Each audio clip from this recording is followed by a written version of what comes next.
बिस्मिल्लाहिर्रहमानिर्रहीम। अस्सलाम वालेकुम। पाकिस्तानियों के लिए एक के बाद एक बड़ी प्रॉब्लम सर पर खड़ी है, लेकिन अब जो नेशनल डिजास्टर मैनेजमेंट अथॉरिटी, इन्होंने जो वार्निंग जारी की है वो अब तक की सबसे खतरनाक वार्निंग है। उसका मतलब क्या है? उसका मतलब ये है कि आबी कयामत आपके सर पर खड़ी हुई है। ये आबी कयामत क्या होती है?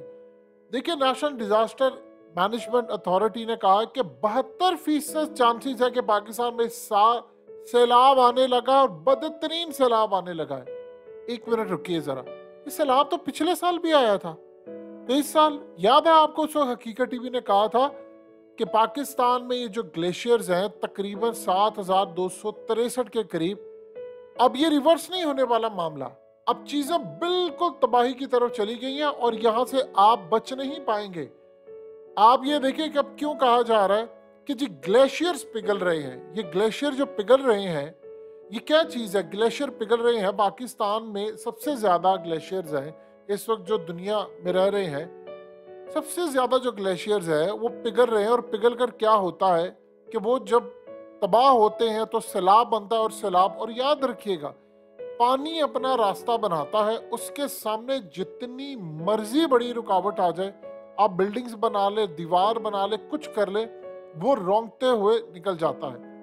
अब जो सूरत हाल पैदा हुई है वो इतनी भयानक है कि सवाल ये पैदा होता है कि पिछली जो बारिशें हुई थी और पिछली दफा जो मामला हुआ था, सैलाब आया था, उसमें तो चीजें बहुत ज्यादा खराब थी। यानी आप ये देखिए कि हमें कहा गया था कि जी वो इंटरनेशनल कम्युनिटी हमें 16 अरब डॉलर्स देगी। कहाँ है 16 अरब डॉलर्स? इस सैलाब से हमारे डैमेजेस थे वो 15 अरब डॉलर्स के थे। इकोनॉमिक जो लॉस था वो 15.2 अरब डॉलर था। और जो रिकंस्ट्रक्शन हमने करनी थी, ये जो सारा कुछ तबाह हो गया था, वो 16.3 अरब डॉलर था। यानी टोटल जो हमारा लॉस हुआ था वो तकरीबन 50 अरब डॉलर के करीब हुआ था।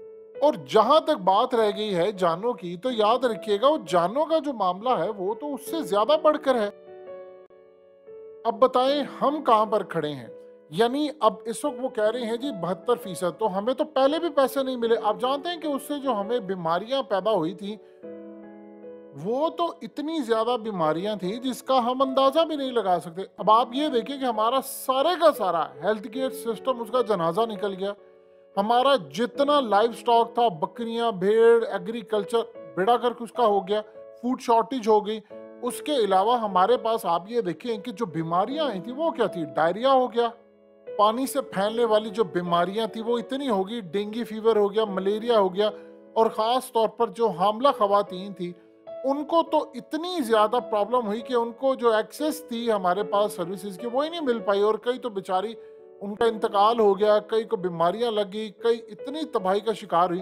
तो हमें ये कहा गया जी हम आपको फलाना देंगे, जी वो एशियन डेवलपमेंट बैंक, वो जी यूनाइटेड नेशन, वो जी वर्ल्ड बैंक, वो फलाना जी यूरोपीय यूनियन, वो जी पाकिस्तान को ये मिलेगा वो मिलेगा। भाई किधर है? आपने तो हाउसिंग बनानी थी, इंफ्रास्ट्रक्चर बनाना था, रोड्स बनाने थे, ब्रिज बनाने थे, स्कूल, हॉस्पिटल्स। यही बात हकीकत टीवी लास्ट ईयर भी आपको कही थी कि आप इस बात को समझिएगा। ये तबाही आपके सर पर खड़ी हुई है। ये वो तबाही नहीं है कि ये हर साल आएगी, रेन बहुत ज्यादा होगी, बारिशों का जुम्मा बाजार होगा। आपको नजर नहीं आ रहा इस वक्त हमारे यहाँ पर क्या हो रहा है? ये जो आपको ओले नजर आ रहे हैं, आधा आधा किलो के ओले जो नजर आ रहे हैं, आपको क्या लगता है ये नेचुरल है? कभी इस तरह के बेतरतीब बादल बने हैं पाकिस्तान में? बिल्कुल ऐसा लग रहा है कि प्लानिंग के साथ हम पर जंग मुसल्लत की गई है। और ये जंग अभी कयामत की सूरत में अब हम पर मुसल्लत है और हमें पता ही नहीं मौसमी जंग हम पर मुसल्लत हो चुकी है। वो जमाने गए जब आपकी जंगों के स्टाइल डिफरेंट हुआ करते थे। आज आपकी जंगों का स्टाइल जो है वो बदल चुका हुआ है, चीजें बदल चुकी हैं।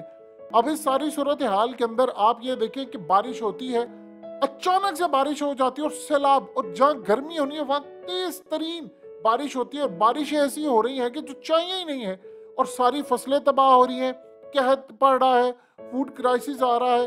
और उसके अलावा आप देख ले, साइक्लोन हमारा इस वक्त सर पर खड़ा हुआ है, 2 दिन के अंदर उसने पहुंच जाना है कराची की साहिल पर, वहां से तबाही। तो ये चल क्या रहा है? ये कैसे चीजों का मैनेजर? साफ नजर आ रहा है कि मौसम को कंट्रोल किया जा रहा है, कि मौसम को एक खास तौर पर, ये कुदरती है ही नहीं है। सवाल ही पैदा नहीं होता कि कुदरती मामला हो। कुदरत का निजाम अपना होता है। हाँ, ये बात जरूर है कि कुदरत ने आपको जब अजाब देना होता है तो अजाब की जो शक्लें होती हैं वो असल में बड़ी डिफरेंट होती हैं। देखिए, ये जो अजाब की शक्लें होती हैं उनमें एक बात आप अच्छी तरह समझ लें कि अजाब किसी ना किसी के थ्रू अल्लाह पाक ने भेजना होता है, किसी कौम के जरिए भेजना होता है, किसी चीज के जरिए भेजना होता है। हम यहाँ पर क्या करें, हम मैनेज कर सकते हैं। आपके 3 करोड़ और 40 लाख के करीब लोग बेघर हो गए थे और वो जो पानी था वो खड़ा रहा, स्टिल वो जमीनें बंजर हो गई हैं। इसीलिए तो आपने कभी जिंदगी में सोचा था आप गंदम इंपोर्ट करेंगे, आटा आप कभी इंपोर्ट करेंगे, आप चीनी इंपोर्ट करेंगे? एक तो आपके यहाँ माफिया, वो अलग बात है। असल में आपने जो काम किया है यहाँ पर वो नाइंसाफी कर दी। अब तो वो पी के ऊपर चला गया मामला। देखिए, एक बात आप ज़हन में रखिएगा, ये जो लपेट में आप आने वाले हैं और वो आ चुके हैं, इसमें ना तो शराफिया ने बचना है, ना आम पब्लिक ने बचना है, ना गरीब ने बचना है। जब सैलाब आता है, बारिश बरसती है, वो ये नहीं देखती कि नीचे जो बैठा हुआ है तहज्जुद गुजार है, नमाजी है, किसी तवाइफ का कोठा है, या कोई रिश्वतखोर है, या जुल्म करने वाला है, या कोई जज है, कोई भी है, वो ये नहीं देखती। वो बारिश बरसती है, लेकिन जब तबाही होती है तो वो भी नहीं है देखती कि नीचे कोई नमाजी बैठा हुआ है, तहज्जुद गुजार है। सारे रगड़े में आते हैं, किसी की कोई बचत नहीं होती, सारे रगड़ा खाते हैं और रगड़ा खाकर सब तबाही का शिकार होते हैं। अब आप बताइए कि आपने जब दुनिया को कहा दुनिया आपकी मदद क्यों करेगी?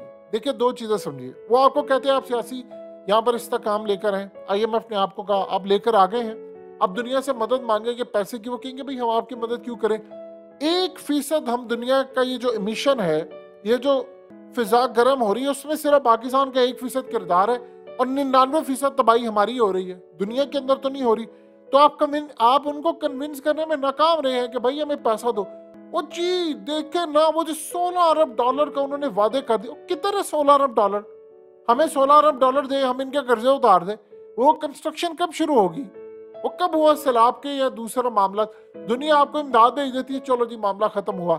वो जो आफ्टर इफेक्ट्स हैं, लोगों के जानवर मर गए हैं, लोगों की तबाही हो गई है, ये वही सूरत हाल हुई थी कि जो सैलाब आया हाल ही, उस सैलाब के अंदर एक मिरासी और जो चौधरी था, वो दोनों एक ही जगह पर थे और मिरासी दरख्त पर बैठा हंस रहा था। ये हसन निसार से लेकर सारे सुनाते हैं वाकया आपको।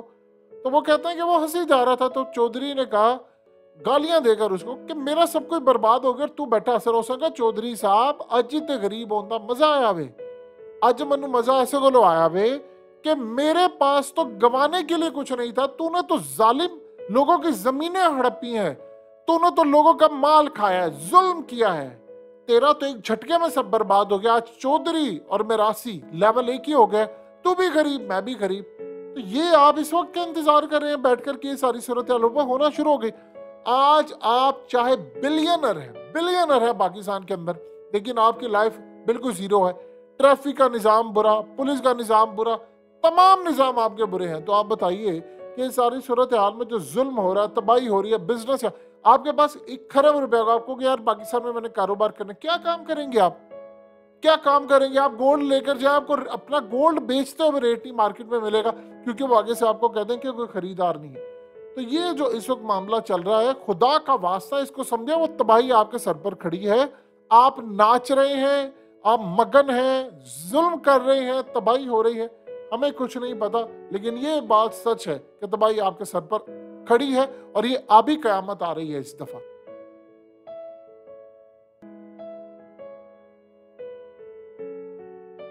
हकीकत टीवी को सब्सक्राइब करना मत भूलें, वीडियो को लाइक करें, शेयर करें और कमेंट सेक्शन में अपनी राय का इजहार जरूर करें।